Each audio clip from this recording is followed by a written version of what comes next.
Welcome to jazz media. இன்றைக்கி நம்ம 10th standard maths exercise 1.2ல செகண்ட் சம் பார்க்க போகிறோம். செகண்ட் சம் வந்துட்டு என்ன கொடுத்துருக்காங்கன்ட்டு பாருங்கள். let a is equal to 1, 2, 3, 4 and so on 45 வரைக்கும் இருக்கக்கூடிய நம்பர்ஸ் கொடுத்துட்டாங்க. and r be the relation defined as square of a number. அதாவது ஆறுங்கிற ரிலேஷன் வந்துட்டு எப்படி இருக்கான், ஸ்கொயர் ஆஃப் அ நம்பர் ஆன் ஏவோட ஸ்கொயர் தான் வந்துட்டு ஆறுங்கிற ரிலேஷன் சொல்லிட்டாங்க. Write R as a subset of A cross A, also find domain and range of R. ஆரோட சப்செட் ஆஃப் ஏ கிராஸ் ஏக்கு சப்செட் எழுதணும். அது மட்டும் இல்லாமல் find the domain and range of R, டொமைனும் ரேஞ்சும் கண்டுபிடிக்க சொல்கிறாங்க. பாருங்கள் 1, 2, 3, 4 and so on to 445 மற்றும் ஆர் என்ற உறவு ஏயின் மீது ஒரு எண்ணின் வர்க்கம். வர்க்கம்னா என்ன, ஸ்கொயர். அதாவது 1 வந்துட்டு ஸ்கொயர் பண்ணணும், 2 ஸ்கொயர் பண்ணணும், இந்த மாதிரி இதை தான் வந்துட்டு நம்ம எடுத்துக்கணும். என வரையறுக்கப்பட்டால் ஆரை ஏ கிராஸ் ஏயின் உட்கணமாக எழுதுக.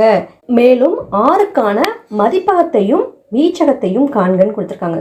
அதாவது டொமைன் அண்ட் ரேஞ்ச், மதிப்பகம் வீச்சகம் கண்டுபிடிக்க சொல்கிறாங்க.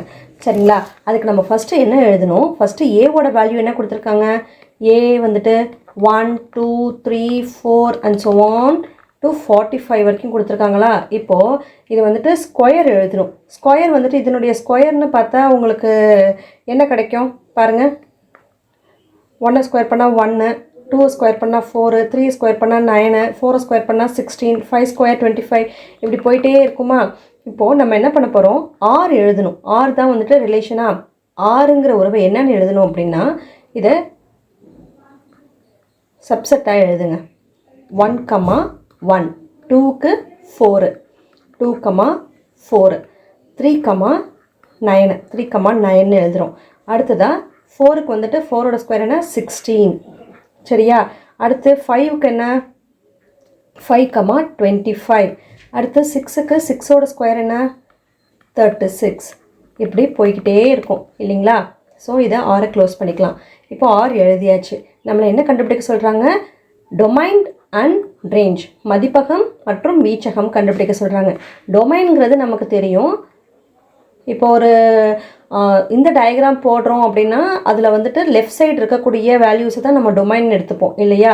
இந்த டேர்ம்ஸை டொமைன் எடுத்துப்போம், இதை கோடொமைன், அதுலேருந்து நம்ம பேர் ஆகக்கூடியதை ரேஞ்சுன்னு எடுத்துப்போம்.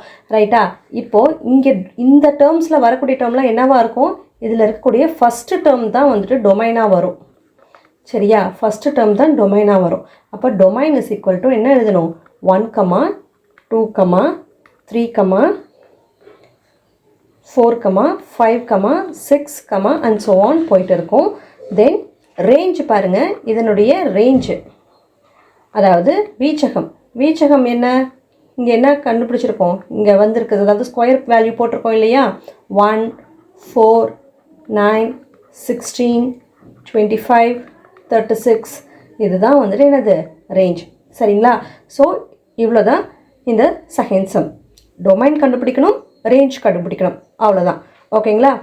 ஸோ இந்த வீடியோ உங்களுக்கு யூஸ்ஃபுல்லாக இருந்தால் ஷேர் பண்ணுங்கள், லைக் பண்ணுங்கள், ஜாஸ் மீடியாவை சப்ஸ்கிரைப் பண்ணுங்கள். தேங்க்ஸ் ஃபார் வாட்சிங்.